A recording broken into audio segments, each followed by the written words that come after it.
Dwayne literally said, I see myself as the anti-David Goggins. Goggins obviously sees himself as like, Goggins is Dark Goggins. So, okay, which direction do you want, Western man? Do you want cowboy wisdom with cigar in hand, who will be happy that he just didn't mess something up today and that would be the total accomplishment of his 24 hours? Or do you want ancestral trauma, endurance running until your knees bleed, man? You have these two options. No two experts agree, even the ones that train together. They're all going to have different perspectives. Unfortunately, this is where you, as the audience, and me, you need to do some discerning. Yes, when we're talking about science and health and sleep, should it be a little bit less open to interpretation? Mostly, but what you should be trying to draw out of it, and at least what I try and draw out of it, is, okay, where is this relevant to me? What are the underlying dynamics that go on? Okay, is fasting actually better than going keto? Well, does this fit me? Does this fit my life? Is that the sort of person that I am? And both of them could be true. There needs to be some filtering.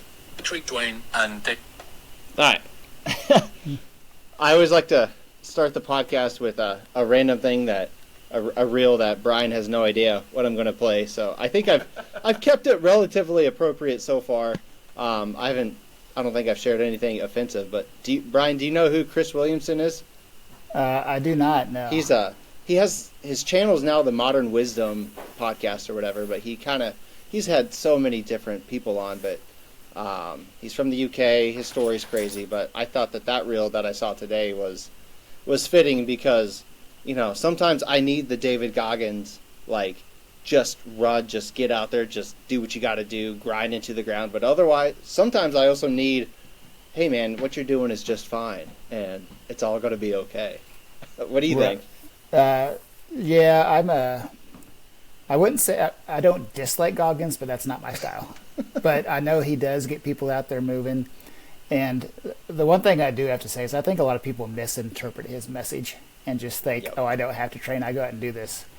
No, I mean, he trains. It's just what he's saying is if you train, then you can fight through mentally. But you can't just go out and not physically train and do this stuff. Or you get injured. So, so like I said, I don't need the drill instructor approach, but it does work for some people, so I have no problem with it. Yeah. So I want to get our guest take real quick. Brian, I'm not going to say we're big time or anything, but we are, we'll say, developing in our podcast journey with technology that we're now in 3 separate locations with you, me, and our guest. I think we're big time. I think we've made it. I think so. We're definitely podcasters. Half a year in, and now we're stepping up the game. That's wild. So, without further ado, many listeners know him from the Topeka area. He's coached a few of us. He's got us through some things, and he has a good social media presence. And Cody Rhinehart, what's up, bro? What's up, man? Hey, thanks for having me on here. And just real quick, the reason I was asking about the time because I'm in the Eastern time zone. Yeah, I didn't think about that. So I'm so used to not having to ask that. Then I was like, hold on a second. I think he means Central. Let me find out real quick. So, here in Indiana, actually. So. Yeah. Well, cool. Yeah. Thanks for doing this, bro. So are you the Western cowboy, like chill dude, or do you need Goggins to wake up in the morning? Well, to wake up in the morning, I just do my thing. I think it's more about, for me anyways, it's about creating the discipline of why I'm doing it, and that gets me going. The only time the Goggins comes out in me is when I want to quit, And I actually have this, I call it this layered system of different ways that I kind of pull me out of that, and each layer is a little bit more aggressive. So I don't go straight to the super aggressive right off the bat. Gotcha. Yeah, and I think everybody has to find their own motivation because someone like Goggins or who was it, Chris Williamson, is that what you said? Yeah. I mean, any of those guys can definitely help get people going, but if you're going to keep going with something on your own, you got to find that internal motivation at some point. Oh, for sure. I think that's why, for me, I don't like to call it even motivation. It's discipline. It's like, why am I doing this in the first place? And when that's really clear and that's something you really care about, then that kind of keeps you going. Because motivation's like this. Like, I watch a motivational video, I feel great, and then times get tough, that tanks real quick. Which is funny enough, because Goggins is actually the reason that I got into ultra running in the first place. So yeah. Yeah, I think many can agree. I think we never asked Jonathan, but Jonathan, like, I'm pretty sure it was Goggins that got him going too. And honestly, he was a big, like, when I read his book, Can't Hurt Me, like, I remember where I was when I finished the book, and then I remember where I was when I finished the audiobook. And I enjoy his second book more because, me too. Yeah, Never Finished is a little bit more relatable because of, like, the first book goes into his childhood trauma, and, like, it's a crazy story. But yeah, we're not here to talk about Goggins, even though we probably could. That's probably why we're friends. We're like, you like Goggins? I like Goggins. Are we best friends? Yeah, did we just become best friends? Yeah.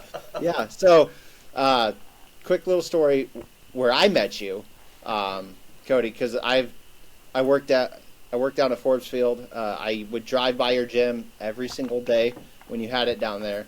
But I had a coworker, Brian. Brian, yep. Yep. He was like, he went to your gym, Rhinehart gym that was down there, and he was like, so my coach is wanting to get into running, and I'm like, I think you guys need to meet, because I had been running. I want to say this was 2 years ago, two Murphs ago, 2 Memorial Days ago. Yeah, it would have been 2 years. Yeah. Yeah, coming up this year, I think it was 2. So, but I got in contact with you, and then I think, like, our schedules never aligned, but then, like, you hosted a Murph workout on Memorial Day, and it was right before I was about to go run Bighorn in a few weeks, but I went there. That's where we met. We suffered through the Murph workout, and then kind of been friends in contact ever since, right? Yeah. What's funny is the other side of that conversation. So, first off, I came from what I would call an anti-runner. Like, there's too many clouds in the sky, like, I can't run. Oh, there's not enough clouds in the sky, I can't run. The rotational of the Earth's speed is too fast, so I can't run today. Which is funny because, playing sports when I was growing up, it was all about running. And then it was like after the military, I didn't really want to do that anymore. But I was actually walking right out there by Forbes, and I was listening to David Goggins' second book. And something just clicked, and I was like, dude, the only thing that's keeping me from running is me just saying that I can't do it. So I want to do it. So that's when I started talking to Brian, and Brian's like, dude, you got to meet this guy. Like, he loves running, and he loves kettlebells. And I was like, ooh, what? Kettlebells? What? Huh? And I was like, all right, I got to meet this guy. Now, kettlebells is what did it for me. And so that's, like you said, and all for the listeners here, if you don't know what Murph is, you should definitely go and check it out. So Devin, like the first time I believe I'm meeting this guy, he goes and runs 10 miles in the morning before he shows up to run 1 mile, 100 pull-ups, 200 push-ups, 300 air squats, and then finish off with another 1 mile run. And Devin just shows up. He's like, yeah, I went and ran. Wasn't it 10 miles? Do I you think it was exactly? 10. Yeah. And I'm like, wow, okay, Look at this guy. Yeah, exactly. I was like, that is kind of impressive. And, just been, hanging out ever since. Yeah. Well, cool. Yeah, I did not wear a weight vest, or I think I didn't wear a weight vest during that. But I think to technically do Murph you're supposed to do it with a weight vest, but with a weight vest, yeah. It's a whole thing now that thousands of people do. So, Brian, have you ever done Murph? I have not. No, I'm sort of familiar with it just from seeing stuff posted online, but I never have done it. It would doing 100 pull-ups would kill me. I have. Like I said before, I have the upper body strength of a distance running office worker. So, So I'm assuming you're an office worker, is what you're saying. Right? Yeah. I mean, I do strength training, but it's just I've never been good at pull-ups, not even in school and anything. But I get out there and try to improve on it. So. Yeah. Well, cool. Yeah. I mean, we'll get into the importance of cross training and stuff that I think that you would definitely like have emphasis on and stuff. But I know you. A lot of our listeners know you, but I don't think we really know like what makes Cody. So I don't know if you know who Dylan Bowman is, but he has the Free Trail podcast, ultra runner dude up there in Washington or Oregon or somewhere up there. But he starts his podcast every time with a question, and it's what makes you you. So Cody, what makes you you? Like, what are some unique attributes or whatever makes Cody Cody? Wow, getting kind of deep here. Okay. What makes me me? Well, I guess the first thing is that I'm a son of God, and that's always been like my North Star for me, and like the thing that no matter what I do in life or anything, like if my life is right with the Lord, then everything is good. Outside of that, like a big part of what drives me is the pursuit of always staying clean and sober. I had a really bad drug and alcohol addiction for about 10 years, and during that time I overdosed and quit breathing for 5 minutes. I lost my career, I lost my house, I lost my daughter, I lost everything in my life to be able to get to where I am now. So that is a big driving force of like, you know, mentally, how do I stay in a position where I can stay sober? Because if I'm not sober, I don't have anything. Like, me in my active addiction is a completely different person than the person I am now. So can't hold a job down. I can't be there for anybody. It's a big part of who I am, but not necessarily like it isn't. At this point, I mean, I've been clean for 15 years, and so it's not like it was in the beginning where my life revolved around my sobriety. Now it's more just, it's a piece of me. It made me who I am. I don't know that I would change it just because of the lessons that I learned through it. I'm kind of hard-headed, which is I think why I like ultra running. I just don't know how to quit. And so yeah, in a nutshell, I guess that's me. Wow. Go ahead, Brian. You know, I was just saying, like, you know, I love doing these episodes like this because I don't really know your story. Like, I know who you are, you know, and we're friends on social media, but it's just, you know, like when we had John on the show, I don't know how, you know, your story actually compares to him, but he was the same way, battled addiction and came back from that. And it's just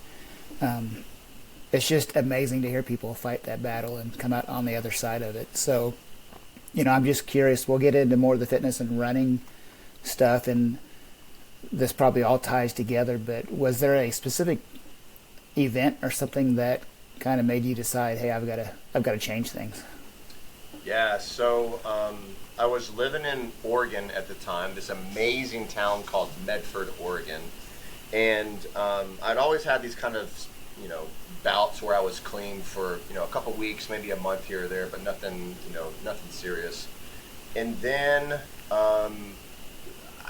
and making a long story short, me and a girl, we were engaged. She got pregnant. The relationship wasn't going to work out. We ended up doing an adoption. And that was really like I would say like one of the major turning points. It was like, all right, man, at this point, you know, I had already overdosed about 4 years previous to that, and I still didn't get clean. And it wasn't until choosing to do this adoption that it was really like, dude, if you don't, you know, you've been in jail, you've lost your career, you've had all these things happen, and you're still not changing. Now you're at the point where you're, you know, mine and, you know, my ex's relationship was just super toxic, I guess is the best way to describe it. And so we knew that if we were trying to raise this child, even as kind of co-parenting, her life was going to be not what most parents want for their kids, and definitely not what we wanted. So we went through it, and then this is a couple months after, and I was living in Medford, Oregon, and I had this moment of kind of clarity, I guess you could say, and I'm driving down the road, and I'm saying this little prayer in my head, and I'm like, Lord, it's like, I really need help. I don't know what else I need to do, but I need to make a change. I need to make a change right now. And the moment I stopped saying my prayer, there was this announcement on the radio that said, hey, today is the last day to sign up for the local MMA fight. And I was like, oh my gosh, that's amazing. I've been thinking about doing that. You know, I wrestled for 7 or 8 years growing up. Like I said, I was in the military. I did Taekwondo. So I'm like, MMA is kind of just like the next evolution for me. So I was like, all right, cool. I'm going to sign up for this thing. I go and sign up thinking that all of my pedigree, you could call it, was going to save me. So I didn't train. I go into the fight, and I guess you could imagine what happens if you walk into a fight unprepared. And I got absolutely destroyed. And it really hit my ego. I mean, my face was all bruised up too, but more was like my ego took a hit. So I was like, all right, well, I'm never going to walk into a fight unprepared again, but I didn't know how to prepare for a fight. So I was like, I'm going to, you know, and this is back before YouTube. This was, like I said, this was 16, 17 years ago. And so I read any college textbook that I could. I went to any forum that I could. I got certified to be a personal trainer just so I could start to learn how to do this. And once I got into MMA, like I started doing all the training programs for all my training partners just to get the experience of it. And that's really where, the sobriety actually took off and it actually held. Wow. I always joke with the Buckleheads. I think I said it to John too. I was like, well, I took an MMA class one time, so it's like I think I know it. I obviously joke, but I'm a fan of the UFC. I respect like MMA and jiu-jitsu and the art of combat sports, and I'm like, I know that if I get into it, I'm going to become obsessed. So I'm like, I'm just going to stay away from that for a while until I'm in that, because one hobby obsession that at a time, and right now it's still ultra running. But yeah, that's go ahead, Brian. It's been a wild journey to get to where I am. That's for sure, man. So if we back up a little bit, you said you wrestled for many years. Growing up, were you an active kid? Did you obviously wrestled? You said Taekwondo. Was there other sports you participated in, or anything that kind of helped lead to where you're at today? Yeah, so I played soccer. I played that probably the longest. I started that when I was about 4. I started competitively swimming when I was about 8. And then, wrestling picked up about 7th grade is when I started that. And I always wanted to play football, but I was actually a runt. So even starting my freshman year of high school, I was 5'5", and I weighed 95 pounds. And so my mom was worried that I was going to get crushed. So it was, no, you can do wrestling because you're going to be with other kids that are, that are your size. That's okay if you want to do something, physical impact. I just want you to be safe. And so those were like really my main sports growing up through high school. And so yeah, and then after that, I enlisted like a year or so after, and so obviously didn't do sports anymore. And in addiction, didn't really do anything for those 10 years. Where are you from, Cody? I grew up in Georgia. I was born in Florida. Born in Florida, so kind of all over the place. All over the place, yeah. Yeah. Did you go into the military right after high school? Yeah, it was like a year or so. I enlisted in the Army. I was an infantry paratrooper at the 82nd Airborne Division. Oh, wow. And then, obviously, like, those sports in high school, you have PT and you have, all the physical training and testing through the military. Was that just, like, you did it because you did it? Or, like, when did you find the love for, like, fitness? That would have been when I started fighting. That was really it. Yeah. I had a lot of aggression that I still had to work through, which is part of the reason why I fell into drugs and alcohol so well. Mm-hmm. Like, addictions is kind of hereditary in my family, but I just had a lot of stuff to work through up here, and drugs was that escape. It was the one time where my brain seemed to like quiet down, and I could actually hear myself, if that makes sense. And so once I stopped doing that, and this is why it finally took when I started fighting, when I tried to stop doing drugs before, it left this huge hole in my life because my life revolved around drinking and doing drugs. So it just switched from my life is revolving around that to, well, we got our big sparring day on Saturday, so I gotta, you don't want to go in there hungover on Saturday and start fighting people. That's not a good idea. And that kind of was like the motivation to get things started. And then once I started feeling what my body could feel like when I'm not high and, drunk all the time, then it just was one thing to another. I'm a very competitive person, so setting like these small little attainable goals, I was like, okay, so my goal is now to take my first fight here in the next 6 months. And then I did that, and it was like the next goal, the next goal, the next goal. And then I realized, I'm like, oh, dang, I'm actually pretty good at this, and I really love it. So when I broke my arm fighting, that's where I went from being the athlete to being the gym owner, and decided to not go back to the fighting after I broke my arm. And then that's kind of where the ownership happened and the evolution of all of that, and that's what really took off. So I started competing in CrossFit for about 6 years, and then Olympic lifting for 3 years, powerlifting for 2 years, and then that kind of led into the the ultra running and stuff that I do now. All right. So that gym you talked about opening, was that here in Topeka? Yep. So it first started just as in my basement, with just a single client, and it just kind of just grew and grew and grew and grew and grew. Cool. So I'm just curious. Like I said, I've done some strength training, but not like deep into it. So, like, what is the difference between Olympic lifting and powerlifting, and even CrossFit? I know CrossFit isn't only lifting, but I'm just kind of curious of how those things kind of all differ from each other. So Olympic lifting is going to be your snatch and your clean and jerk, and there's lots of different variations of it, but that's basically what it is: snatch and clean and jerk. Powerlifting is squat, bench, deadlift. CrossFit is where it kind of combines powerlifting, Olympic lifting, gymnastics, and then typically some sort of, metcon or endurance sort of stuff. Okay. So what kind of, you had mentioned, I can't remember now if it was after we started the podcast or if it was before when we were talking, like at one point you were the anti-runner. So obviously you opened a gym, you've been doing all the lifting.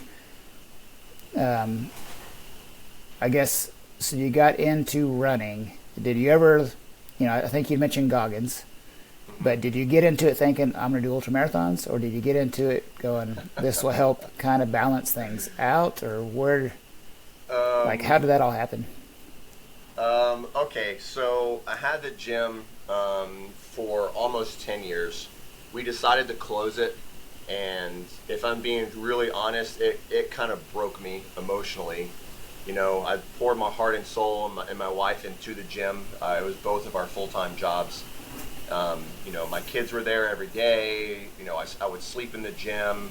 It was just a big part of us. So when it closed, it was like I lost my purpose, and I didn't know what I was going to do anymore, because in my mind, I'm going to build this thing up, I'm going to hand it off to my kids. Well, I didn't have that anymore. I had downgraded from that big space that I'd had to like a 2,000 square foot facility, and I'm trying to figure out, well, what the crap am I going to do in my life? And I decided that the one thing that I really do enjoy that I haven't done in a long time is rucking. So I go and grab my old Alice pack, I throw the thing on, throw a little bit of weight in it, and I start leaving from the gym and going and hiking out there to Forbes Field, and that's when I had my headphones in, listening to the Goggins stuff. And then when it clicked, I was like, of that I can do running, I was like, okay, this is going to be my new focus. I'm going to go run a marathon. But if I'm going to run a marathon, I'm too competitive to just go run a marathon. So I want to qualify for the Boston. And I know I'm way too far away to do that. So let's just knock this first one out of the way. I'll spend the next 7 or 8 years, work on getting faster, and I'll qualify for this thing. But I'm like, running sucks. So if I'm really going to do this thing, I'm going to sign up for a Spartan. I'm going to do a 10K Spartan as kind of like the entry into running, because then I'm not having to just run, because running is boring. And in the midst of training for that, I'm like, well, if I am going to do this 10K, it's going to take about 2.5 hours. I can do a half, because that's about the same amount of time. Fast forward to doing my marathon, I did it crazy slow. I mean, it's like over 6 hours. I want to say it was like 6:05 or something terrible like that. And I remember saying to myself, it's like, I never want to run that any faster. That was absolutely horrible. And then that's when I reached out to Devin a little bit more to tell me a little bit more about ultra running. I was like, hey, so, what are your paces normally? And he's like, well, it depends on the terrain, but, you can figure probably 13-minute miles. And I'm like, wait, hold up. All right, that sounds awesome. I was like, so, and then he's talking about how y'all eat like quesadillas and like just all this candy and snacks. And I'm like, okay, hold on. I get to run 13-minute miles, and I get to eat all of this food. I just have to run like 100 miles? I was like, let's go. I'm sold. Let's do this thing. And so that was really where the journey of the ultra running turned into. Awesome. Yeah, I think so many people get into running, and they're like, I'm going to run the Boston Marathon. And I was the same way. My brother lives up not too far from Boston. And then at the time, I had no idea there was even qualifying times for it. So I start looking, I'm going, yeah, I'm not sure if I'm ever going to run Boston. It's the same thing. I think I could probably hit the qualifying times if I really dedicated myself to it. But honestly, right now, I just enjoy the trails too much to really focus on that. Yeah, me too. And there's something about hitting the distance that I feel like is more, that feels more accomplished. Especially for me, coming from, like I said, an anti-runner. When I ran my first 10-miler on the Landon Trail, that's when I was hooked.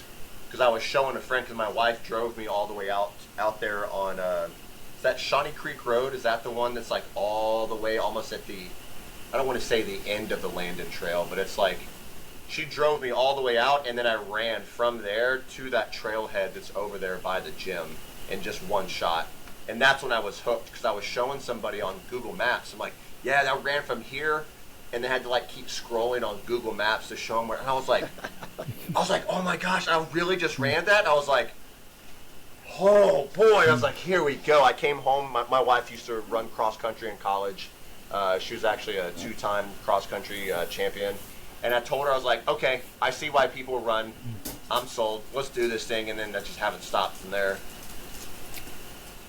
Yeah, there is something special about, just hitting a new milestone, and also being able to, with all the technology nowadays, to be able to look at a map and see where you went, or, I don't know, Devin, I'm sure you've done it where you've been like driving west across Kansas and we get to Salina, which is about 100 miles from Topeka, and I know you've thought, and I could have just ran here.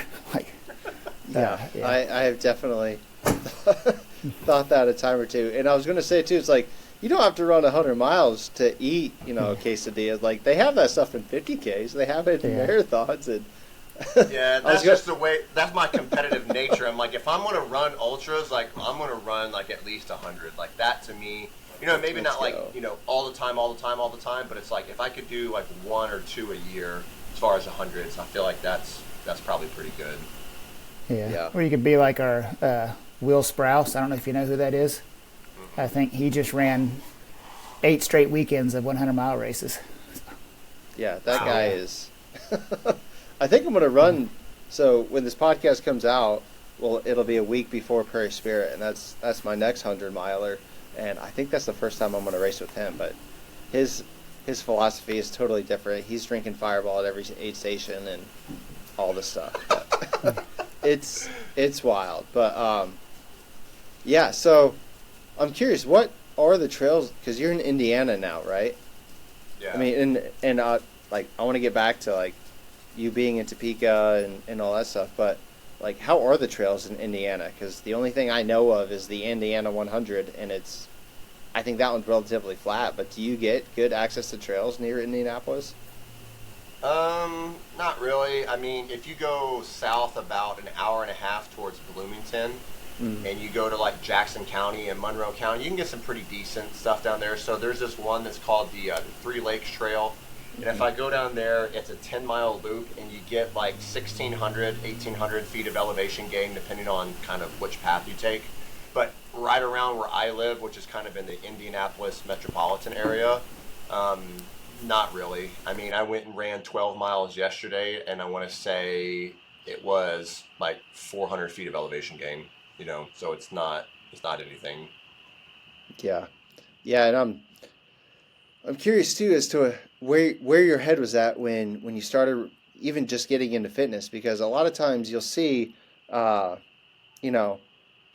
Brian and I, we haven't necessarily struggled with any sort of addiction and gone down that route, but we've had lots of guests and we have friends that even struggle like on the daily to like, well, I'm going to win this day. That's their mindset. I'm going to win this day. But oftentimes I've even talked to people on the trails and in these races that like, well, they discovered running because they're addicted to running now, and that became their new addiction. And I'm like, so I'm curious as to like where your head was when because you said you're 15 years sober now, right? Yeah. So like when you got into fitness and like even MMA and everything, was that the new addiction that's what that turned into, is what I'm curious about. In the beginning it was, and I would assume, I mean, I haven't been running, I'm coming up on 2 years actually right now, so I haven't ran long enough, but I would assume that running is a lot like addiction, and that you go through these different phases of, different evolutions in what you want. And so in the beginning, addiction was just about, for me, the only way that I really did it is instead of waking up and say, I'm going to be clean forever, I woke up and I was like, I'm going to be clean for the next hour.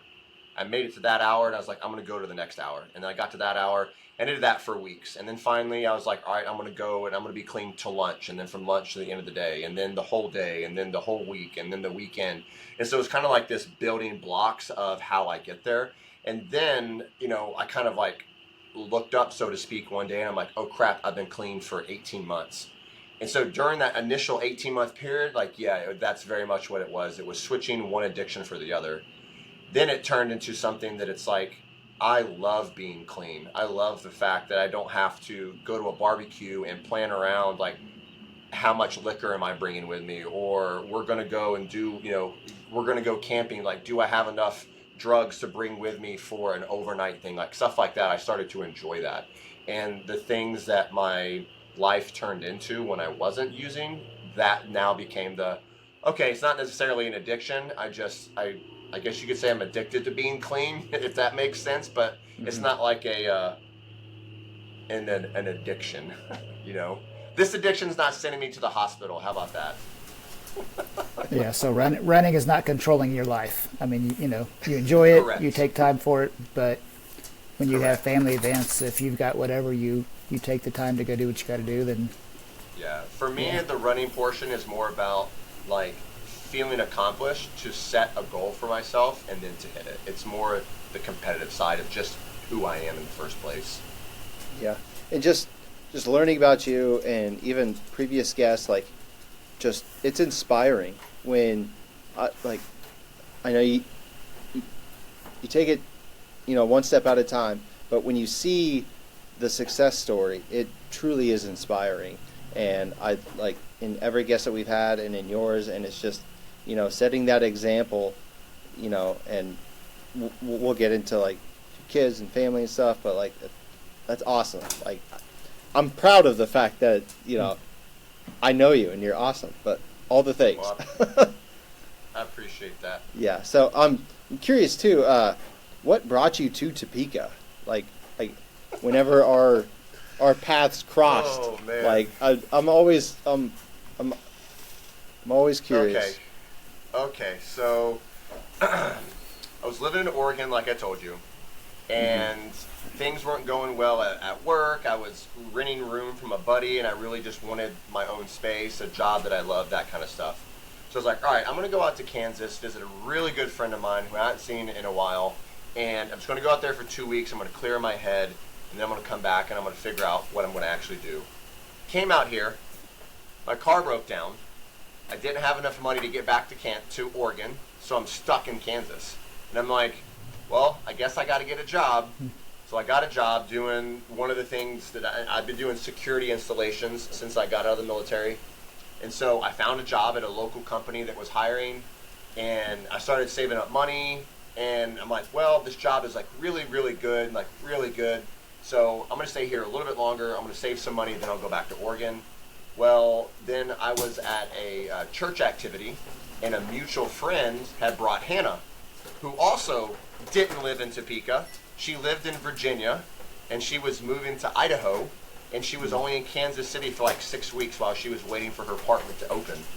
And then we met at this church activity, and come to find out, like, she went to school with my brother at the same small university in the middle of freaking nowhere in Virginia. And we get to chatting, and I start asking her all these questions about people that she knew at the school in Virginia. And I was like, hey, do you know Cody Rhinehart? She goes, oh, yeah, I know Sean. I used to hang out at the mods all the time. I was like, no way. I was like, I was at the mods all the time. And then she goes, oh, my gosh, did you used to date this girl named Paige? And I was like, holy crap.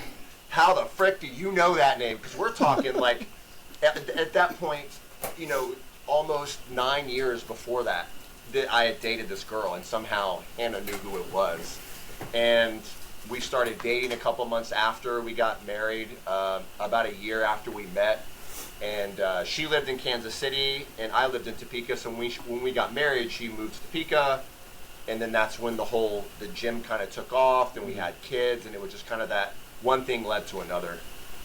So yeah, not your typical Topeka story. Or I guess kind of there is. Wasn't there that skit on one of those late night talk shows where they made fun of Topeka about breaking down. It was like over COVID or something like that. Yeah. And then who was that? There was a group, a video organization in town that made like a skit after that, talking about they ran out of gas and landed there or something like that. I don't remember exactly what it was, but dang it! All right, I'm gonna have to send that to you now when I find it. But that's my story. Yeah, well, that's cool. Yeah, I'm always curious as to people, like, how they find this place. And even running the Skyline Scramble last week, I asked a lot of the runners, like, how did you find this race? Like, in Topeka, some of them are ultra sign-up, some of them are my friend talked me into it, some of them I just circled on the map and just went there. Okay. Yeah, it's interesting. Yeah, go ahead, Brian. Yeah, no, like you said, those stories of how people find things and end up is just, it's just kind of weird how it all happens. I mean, my family, I'm born and raised here. My family's been here. I mean, my great grandma, I think, like, came over on a boat from Russia, literally, like, around 1900 or something. So, like, it's, again, how they ended up in Topeka, Kansas. I mean, a lot of people from that area did, but it's always just interesting. At that time, they could have chose to went anywhere, and I would not be sitting here today. So. Yeah. And like you said, it's even going to these races, it is fun to look at ultra sign-up just at the entrant list and just seeing people from all over the place. I mean, especially like out in Colorado, where it's kind of more of a touristy destination. I'm going to go run this race and have a vacation. You can't expect that, but to see people from South Dakota, Wisconsin, whatever, driving all the way down to Topeka, Kansas, just for a, maybe a 6-hour or 12-hour race and driving right back home is pretty cool. For sure. Yeah. So, I guess to switch gears a little bit, not away from Topeka, but you're still an active coach, right? Yep. Okay. I work at a gym here. It's called Genesis Sports Performance. Mm-hmm. So we work with primarily athletes. Yeah. So another, like, you reached out to me too. It was probably November, like after I met you, and like you reached out to the Buckleheads because you were looking at to kind of go from like personal training and start training, runners and kind of the hybrid athlete realm, if you will. And a few of we had to get narrowed down a little bit, but me and Hunter were sitting, and I think Jonathan was for a little bit. We're kind of the guinea pigs as far as your hybrid athlete program that you did with us preparing for Outlaw, and just it was my first time ever with a coach, and you had the structured training with the runs and everything. It's like, okay, I'm going to try and follow this to a T to be as prepared, because we were all preparing for the Outlaw 135, which is an incredibly tough race down in, it's a different location now, but it was down at Robbers Cave in Oklahoma. And so you put together a good solid training block for us to get as prepared as we could. And honestly, going through that, I felt like as fit as I've ever probably been in my life. It opened a lot of eyes with like what true cross training really is. And so kind of as we get into like your coaching mindset as well as what you're doing currently with your own personal running, like what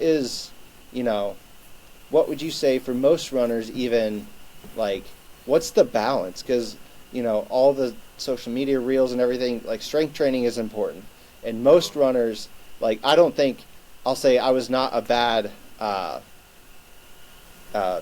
what do you call it, someone who's coaching student. Like I followed what you did as best as I could. I had access to a gym and all the things, and I already love going to the gym. If anything, if I could run ultras and just go to the gym all the time, I totally would. But what would your, like, maybe we'll start with advice or like, the right type of balance for strength training with running and even into ultra running that most runners, I guess, should abide by, would you say? Well, I mean, not going to like my answer, but I'm going to try the best I can to answer it directly. And I'm going to like it.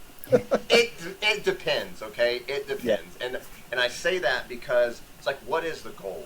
So like, for instance, my goal with strength training and ultra running is probably significantly different than like 90% of ultra runners. For me, it was, I want to run ultras and I want to still be able to deadlift twice my body weight. So for me, that's staying and keeping my deadlift in the mid 400s.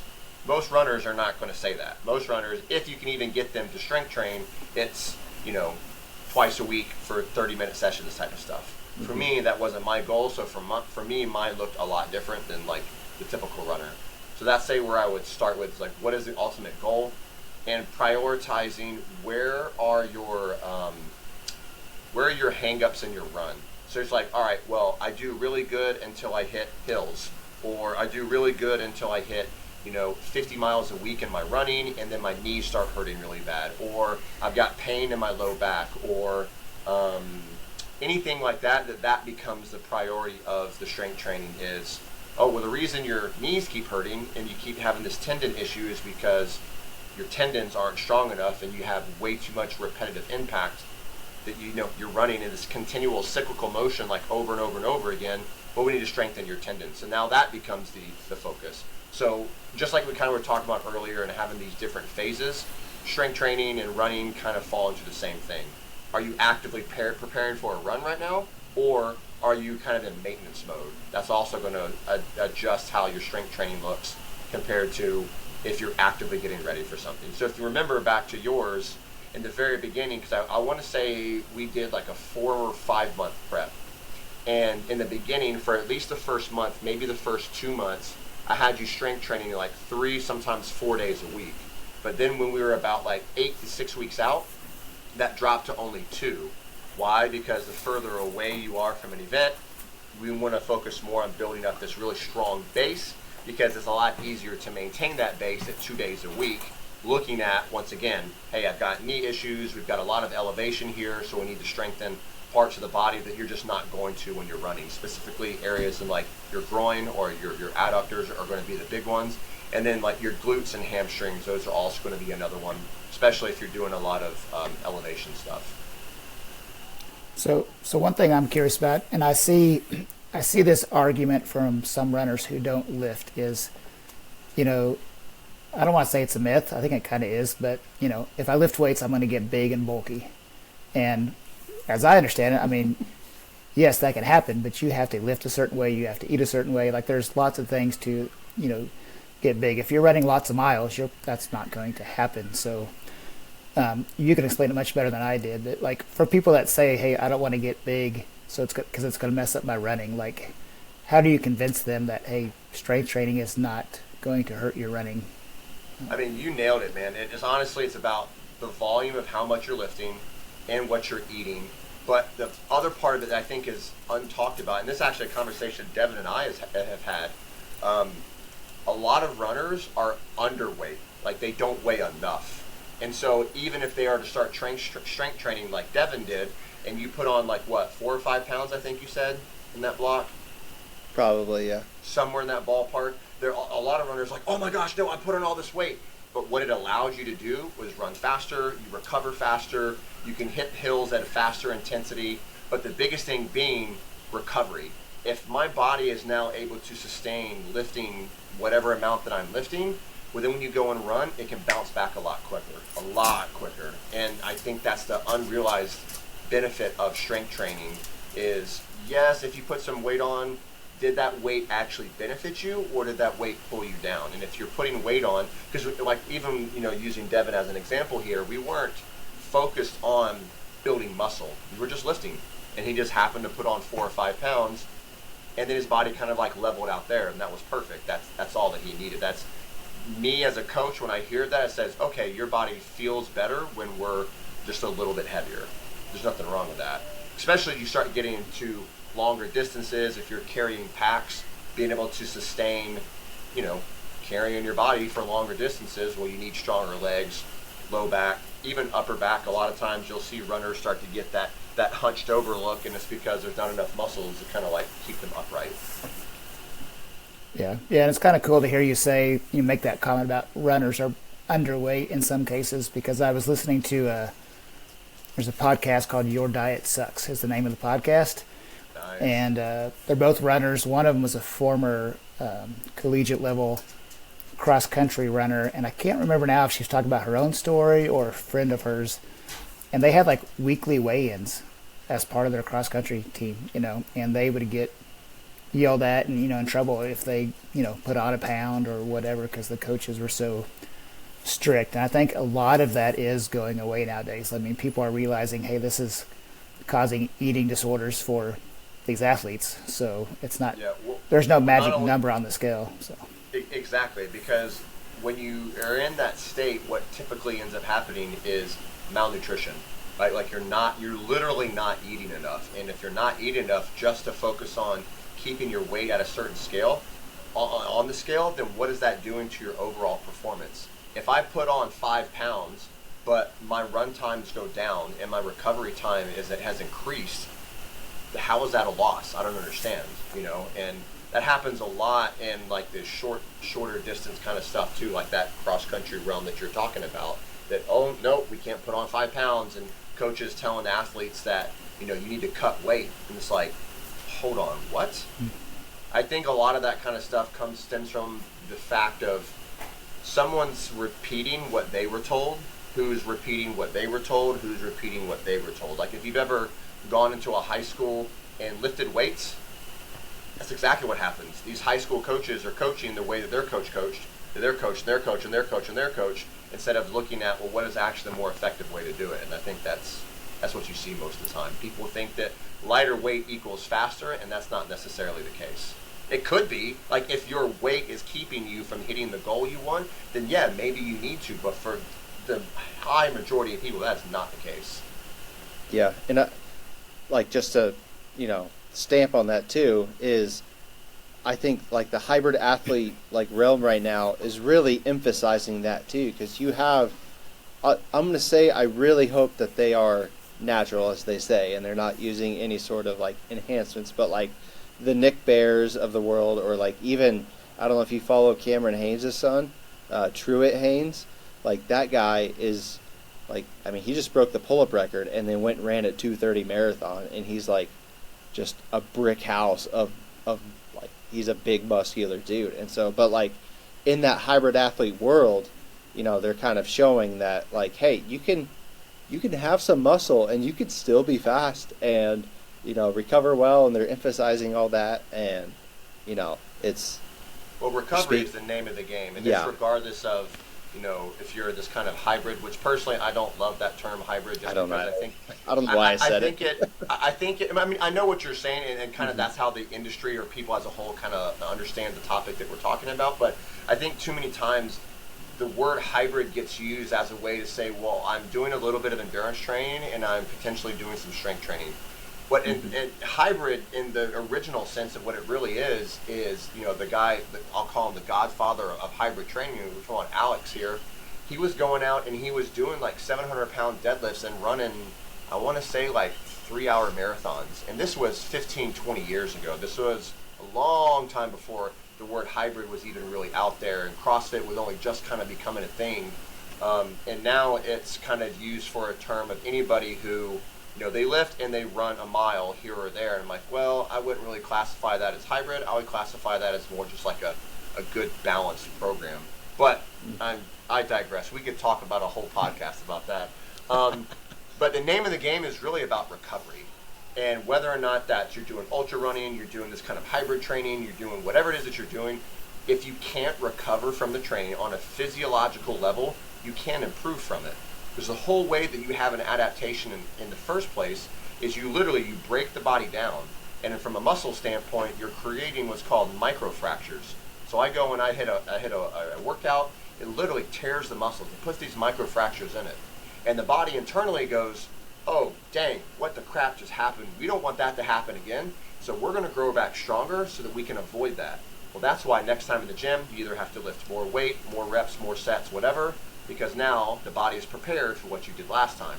So then you lift more, tears it again, that process just continues on and on. Well, if I can't recover from the muscles tearing, then I'm actually not improving. And that's if you're just going out and running too. If you were to go out and run 20 miles every single day, at a certain point, your body's not recovering from it, so then what's the point in running 20 miles a day? Could you, excuse me, could you build up to that? Sure. But you have to recover from it in order to build to it. Yeah. And then I think you and I will have the similar answers, but just emphasize the nutritional aspect in the coach's mind of recovery. Because I tell the Buckleheads all the time, protein, protein, protein. Like, Yep. that's like, you just emphasize on that stuff, on nutrition with, training for this stuff, on how important it is. Because you said underweight, underfueled, all those things. Yep, exactly. Protein being a big part of that. Sleep being number 2, and then stress management being number 3. And I think too many times people fall into the marketing ploys of all the different recovery tools out there. Like, well, I'm going to do an ice bath, or I'm going to do a sauna, or a massage gun, or all these kind of things. But it's like, you could get better results if you made sure you ate enough protein. You could get better results in recovery if you made sure you drank your water and you got 8 to 9 hours of sleep. And especially if you're in like the thick of training. Like back when I was powerlifting, I had to sleep a minimum of 10 hours a night or I would not recover. And that's just me personally. I'm not saying everybody needs 10, but I'm saying that's what I needed. And if you look at your training and kind of revolve it around recovery first, like, all right, I want to run all these miles. Great. What can I actually recover from? I got kids, I got work, I got all these other things that's great that I say I want to run 100 miles a week. Can my body and mind actually handle that? And if it can't, then there's zero benefit to running 100 miles a week. Maybe you should stay at 70 or 75. You're going to feel better. Your performance is going to be better. Like all around, you're going to be better. Just as an example. Yeah. So one question I have for you is, I can get on Google and I can find 10 million different strength training programs for runners. They're not tailored to me. They're just generic programs out there. So for someone who wants to get started, and they look up and they see, oh, look at this Cody guy. He's a coach. Maybe I should call him. Like, what should someone look for to like even decide to call someone? Like, how do they know if someone just calls me up and goes, tell me how to strength train, and I rattle off a bunch of stuff to them, they're not going to really know if I'm just making this stuff up or not. So is there anything someone can look for in a coach to kind of make them confident that, hey, this guy really does have some knowledge to what he's going to be telling me? Like, it's good stuff. For me, the biggest thing always starts with an assessment. And that assessment can look like a lot of different things. Like when Devin first came on board and Hunter came on board, it wasn't a physical assessment.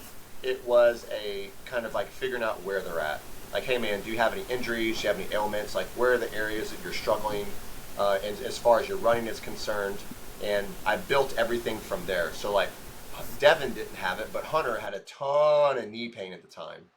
And so the main emphasis with Hunter's training was really about how do I get his knee feeling better so that we can start to increase the mileage. Because if your tendon's already pissed off to the point where you can't really walk after a run, saying that we're going to increase your mileage by, even 10% a week, your running mileage, that doesn't make a lot of sense. So starting off with what does this specific athlete need, and then kind of building off from there. And I mean, you can ask Devin, you look at the program, it was simple. It's super, super simple stuff. I think the more that people try to complicate things, in my personal mind, that's a red flag. Like, we did squats, deadlifts, lunges, presses, pull-ups, rows, like just normal basic stuff, and then people are like, yeah, but don't I need more than that? I've been working out consistently for 15 years and I still do those exact same things. I focus on simplicity because the simpler it is, the more likely you are to sustain it. If it's all these complicated exercises or different kind of protocols and formats you try to implement, like that's way too much. Just keep it simple. Keep it simple. Yeah, and I'm also curious. You mentioned earlier, you said you want to be able to run, but I think also, was a deadlift twice your body weight? Was it something like that? Yeah. So if you have someone that has goals like that versus somebody who's like, hey, I want to run ultra marathons or even shorter distances, and I just want to be, more well-rounded, more healthy. but I don't care how much I deadlift or how much I bench press or whatever. Do those people have the same type of program, or is it something different? No.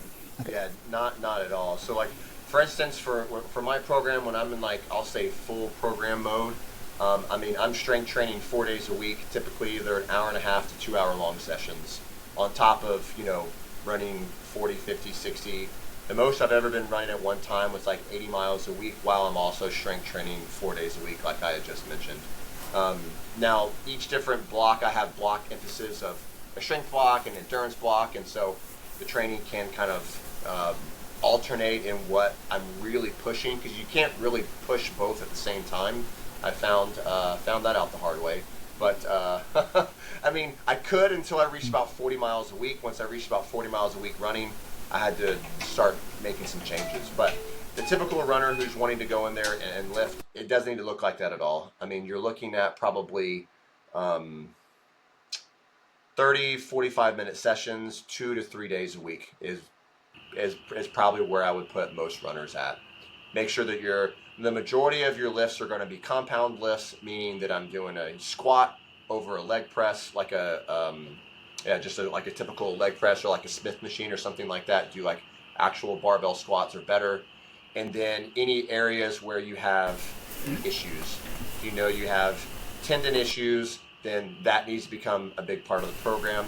And for me, I really like to focus on prehab before I have to focus on rehab. So what I mean by that is, I mean, you guys know, you start hitting those longer runs, your feet start hurting, your Achilles start hurting, your calves start hurting, and that's just the nature of that amount of impact. So I implement things like foot care and Achilles and calf stuff all the time, even when I'm not in like full prep mode, so that I don't have to get to the point where I'm like, well, I got to start changing things because I'm injured. I would rather just implement it all the time. Does not matter. It is a staple in the program.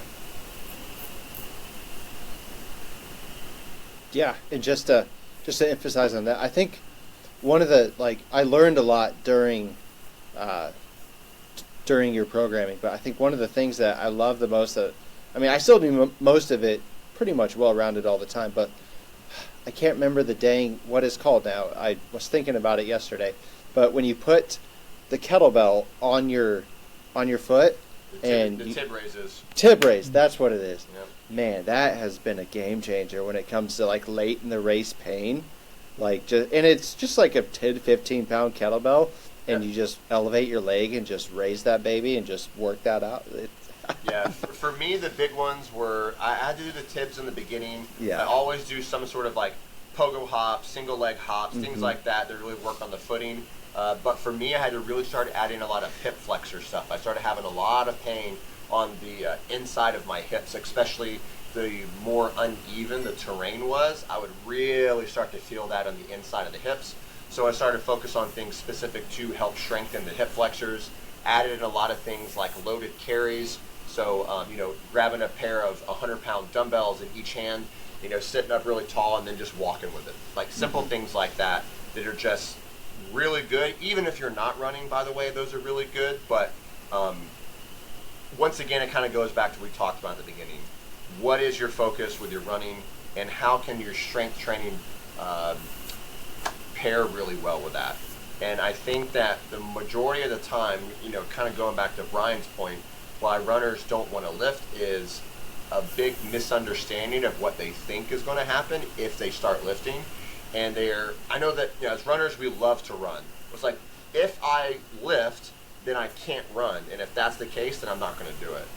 So it's how do I integrate both of these things in together into a seamless plan that honestly, if your body can withstand that amount of impact, just because you've been strength training, you don't need to run as many miles, because your body doesn't necessarily need it. As long as you're getting a proper amount of tendon loading, which is really the big thing when you're talking about ultra distances.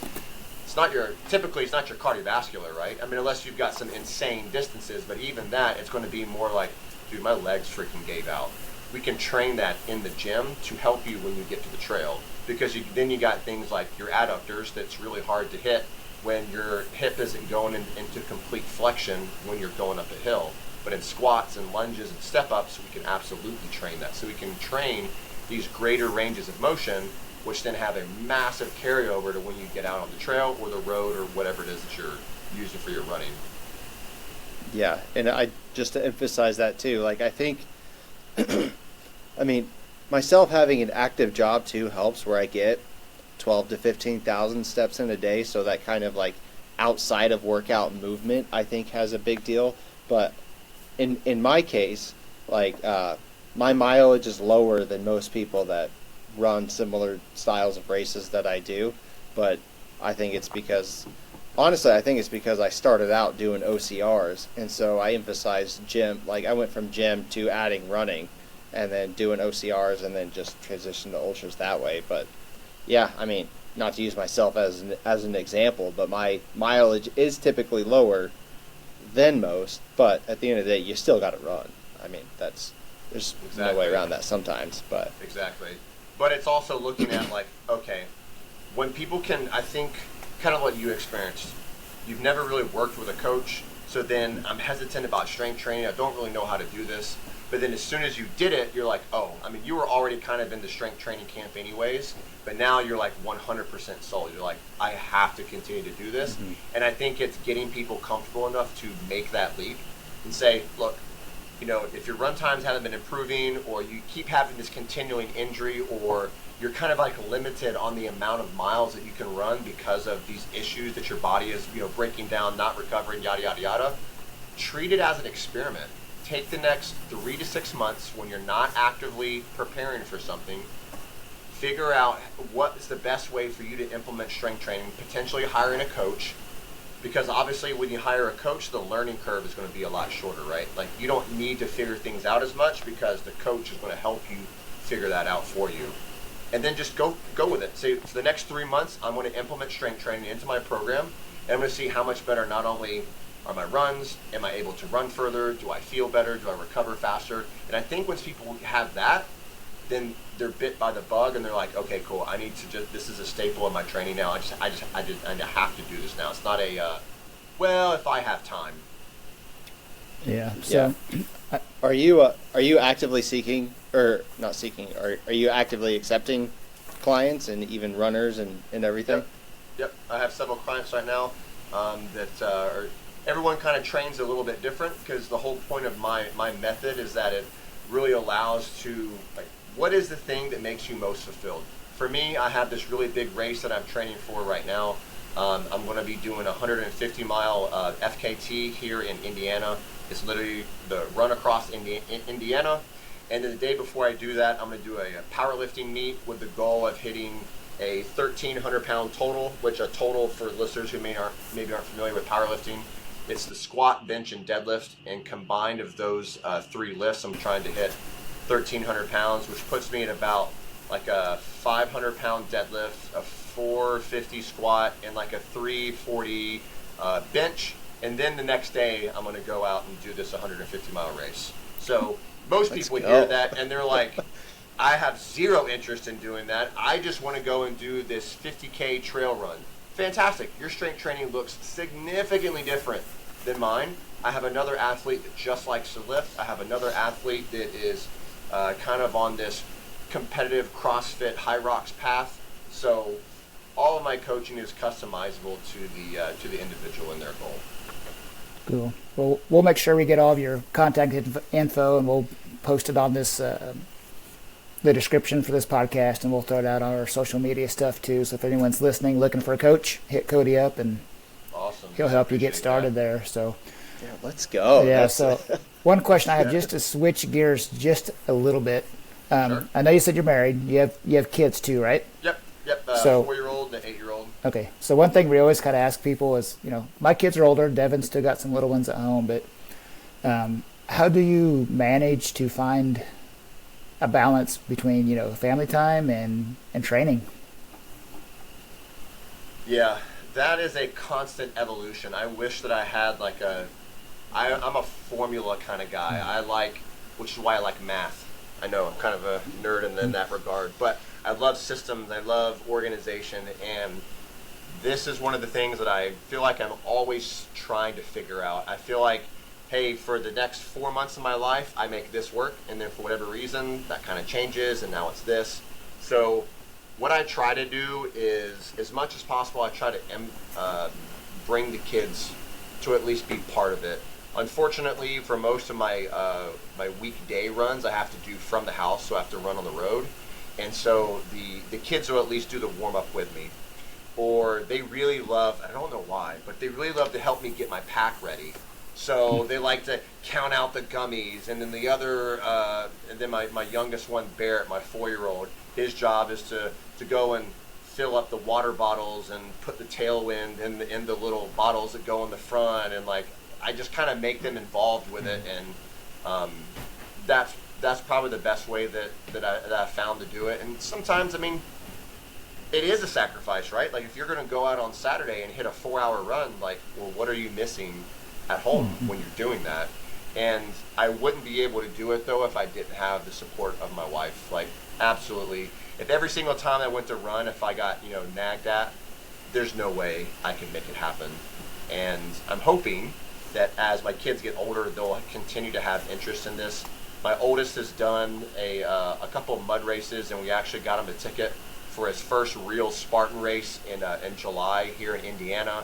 So we went out and bought him his first real pair of running shoes, and so we go out a couple times a week and we do some running, and we have sandbags in the backyard that he kind of carries. And I think with the kids, it's more about because once again, it's my competitive nature. I want to train him like I would train an adult. I'm like, he's 8. Like, how can we make this fun? So we'll do our runs and we play tag sometimes, you know what I mean? Or, hey, I bet I can beat you that mailbox. And then, I try to run and beat him to the mailbox, stuff like that. Cool, yeah. Are they going to help crew you for your 150-mile run across Indiana? I would love to say yes, but probably not. Okay. Probably not, yeah. If I'm being 100% honest, I'm getting a little nervous about this thing. I would love to say that I'm super confident, but the whole reason I set this challenge for myself anyways is because I'm trying to figure out and test this theory of high-level strength training with this really long endurance thing. And so this is kind of like the ultimate test. I mean, how else can you test it other than just to go out and do it, right? So, yeah, I'm trying to not have to worry about the kids and this stuff and that stuff. I'm trying to just really focus on what I have to do as far as getting in this lift and in this run. Which, I mean, Devin, you're still doing it with me, right? If logistically, I've loosely committed to a lot of things that we'll have to talk about that. Yeah, but that does sound like fun. I think Jonathan's attempting I've not committed to him to do this, but I think either in May, he's doing Kansas border to border, north to south. Nice. And I do think that those FKTs or those challenges we set for ourselves I think they're a lot of fun, and they're logistically more difficult to pull off, but price tag is kind of free for an FKT. Yeah.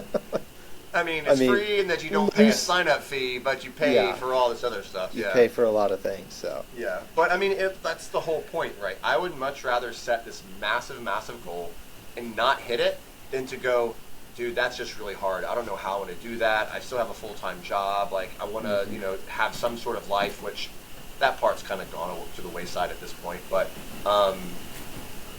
it's like I said, it's about setting a goal, trying to achieve that goal, and then me as a parent, it's constantly showing my kids that you can do these things that you think are really hard. And that's always a point that I try to make to my kid. It was Christmas, this past Christmas, and here I am as soon as we're done with presents, putting on my shoes and going for a 15. And he's like, well, why are you running? It's on Christmas.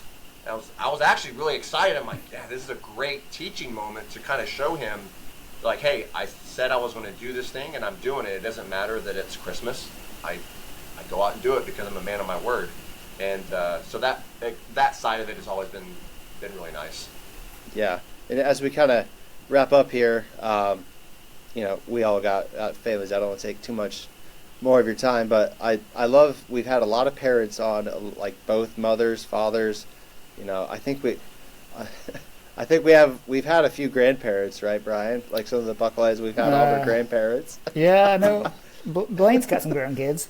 Yep. So, but I love asking that question. I was going to ask it right before you did, Brian, but I I don't like using the word balance because what we do requires us to be unbalanced, but it's the constant equation of trying to be the present parent as well as like, loving spouse, all the things, but still pursuing the things that we do. And I was going to say, like, go back to the beginning when you said your marathon time, and I love the reel, or like it's a real meme, whatever, of like, so how fast was your marathon? It's like, well, it was X amount, hours, whatever.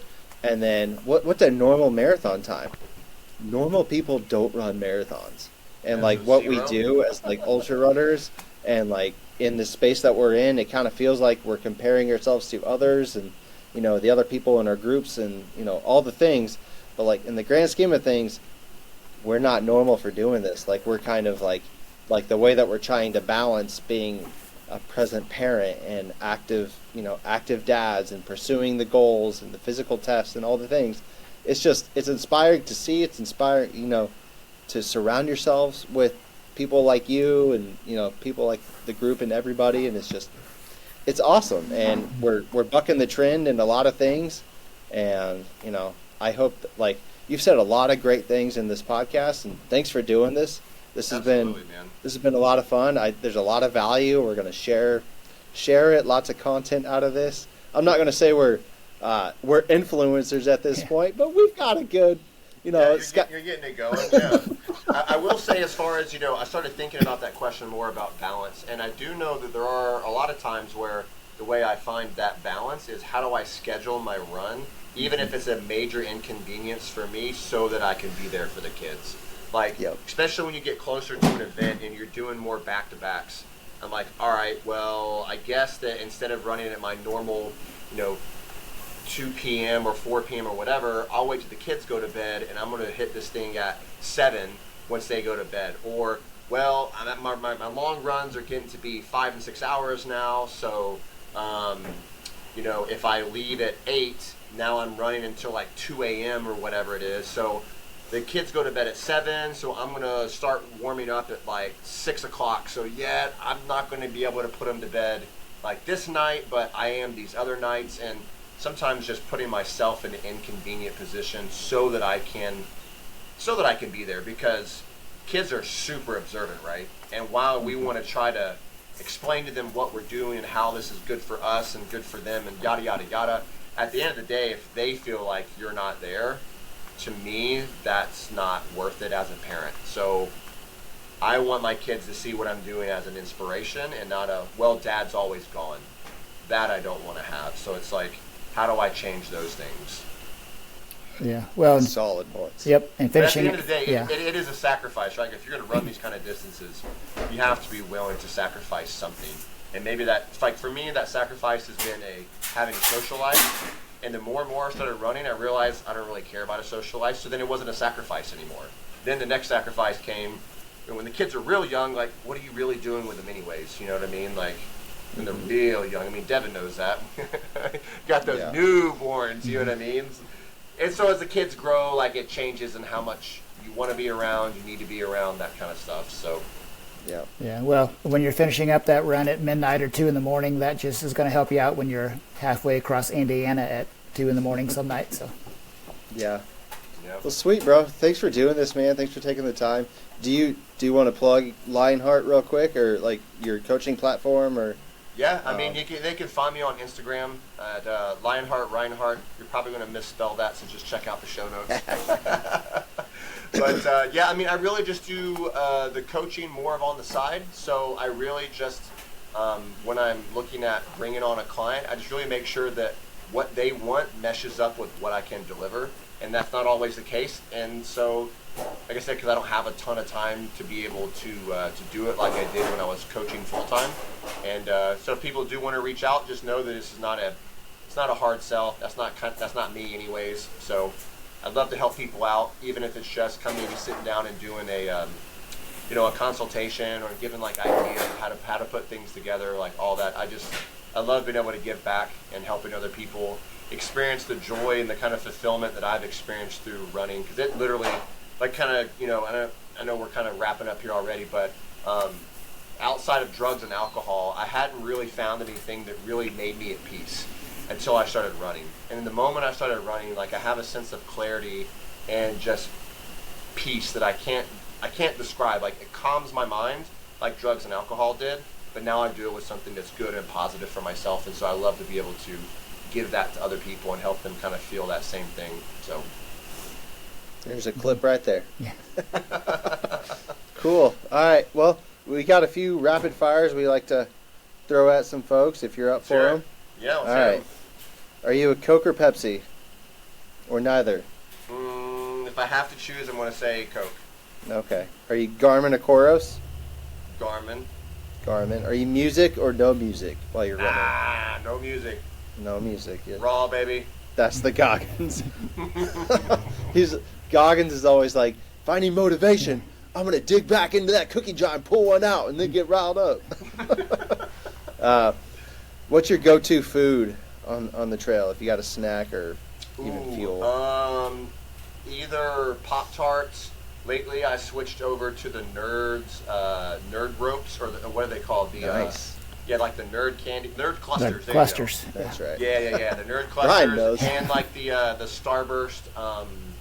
They're not the jelly beans. The Starburst gummies, I think, is what they're called. I kind of go back and forth between those. I find on the longer distances, the Pop-Tarts doesn't sit so well, so I like the clusters a little bit more. Yeah. If you could pick a celebrity pacer or crew member, who would it be? A celebrity? Oof. I mean, honestly, I'd pick Goggins, man. Like, let's go in the deep end, buddy. Like, let's see what I can actually do. Nice. Yeah, I think we've had a couple choose Goggins. And then we got quite the Spotify playlist going on. What's your song to add to it? Just your go-to song. Oof. My go-to song to add to the playlist. I would say, I don't know, everything from NF is really good. So I'm going to say, the NF song is called Let 'Em Pray. That's probably what I'd pick. Woo! Nice. Boy, that gets me hyped. Let's go. I think, we've got everything from Skillet to Turnstile to Pink Floyd, Beyonce, Blink. Taylor Swift on there. I think there's a Swiftie on there. Yeah. Are you a Swiftie, Cody? I will say that I used to be a lot more than I am recently. We'll just leave it at that. Fair enough. Yeah, NF is definitely my go-to. If you haven't heard NF's story or any of his stuff, it's absolutely amazing. Yeah. It's awesome. So, alrighty, Brian. If you don't have anything else. Nope, I'm good. Just thanks, Cody, for taking time to do this. It was a good getting a chance to myself know you a little bit more. Thanks for coming out here and meeting with us. Yeah, thanks for thinking about me, and anything else I can do. All right, bro. All right, run happy, train hard. We'll see you out there. Boom.